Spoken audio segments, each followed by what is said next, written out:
사업자 대출 받고 폐업 처리하면 그 대출은 어떻게 될까요?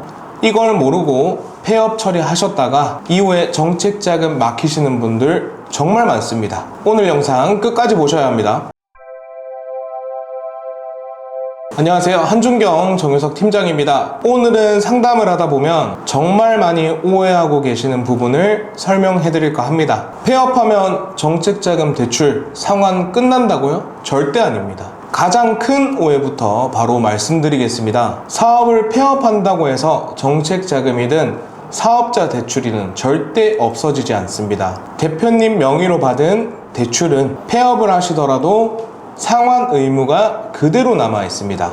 폐업은 사업을 안 하겠다는 행정 절차일 뿐이지 빚을 정리하는 절차가 절대 아닙니다. 이걸 모르고 장사 접었으니까 대출도 끝이겠지 하고 방치하는 순간 진짜 문제가 시작됩니다.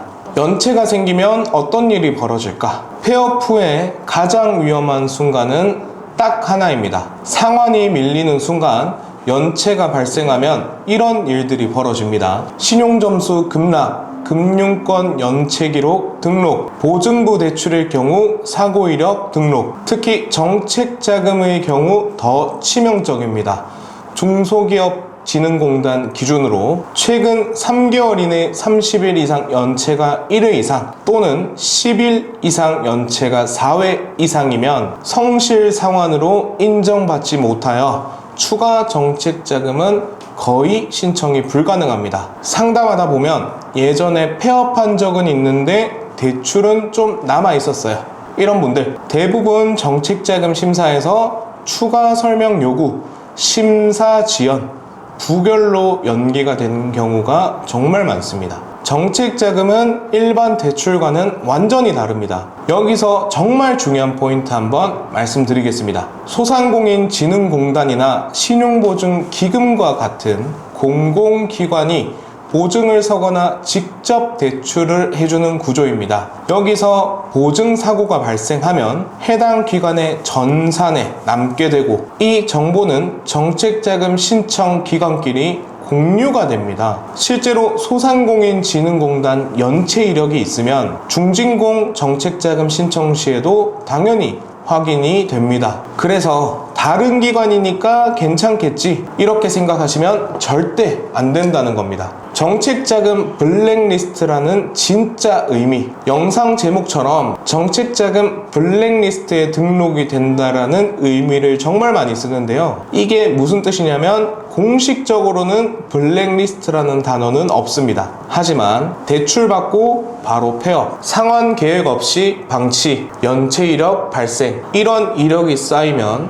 정책자금 심사에서 신뢰도가 급격히 떨어집니다. 기관 입장에서는 이렇게 볼 수밖에 없습니다. 이분은 사업 자금을 받고 유지가 안 됐던 분이다. 이 한 줄 평가가 다음 자금에는 치명적일 수밖에 없습니다. 그럼 폐업 예정이라면 어떻게 해야 될 건가? 중요한 건 폐업의 자체 문제가 아니라 대응 방식입니다. 폐업이 불가피하시다면 반드시 해야 될 것들이 있는데, 첫째, 대출 현황부터 정확히 정리하셔야 됩니다.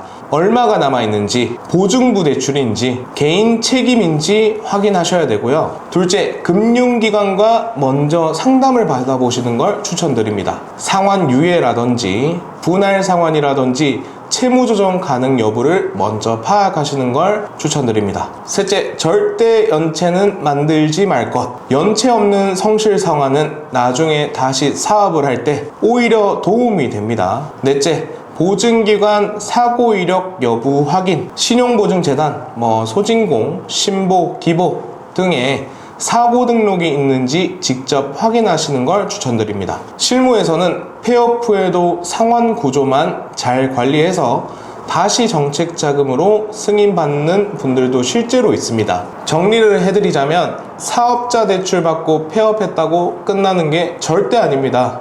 폐업 후의 대응이 앞으로 대표님의 금융 이력을 좌우합니다. 그리고 한 가지 더, 폐업 후 대출 상환을 계획할 때에는 단순히 갚는 것만 생각하시지 마시고 나중에 이 이력이 어떻게 보일까까지도 고려해 보셔야 합니다. 정책자금 심사는 과거 자금 사용 이력, 상환 태도, 사업 지속성을 종합적으로 평가합니다. 지금의 선택이 5년, 10년 후 대표님의 사업 재기에 결정적인 영향을 미칠 수 있습니다. 폐업을 고민 중이시거나 이미 폐업 후 대출이 남아있다면 절대 혼자 판단하지 마시고 전문가와 구조 점검하시길 권해드립니다.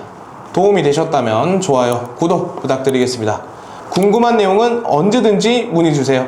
감사합니다.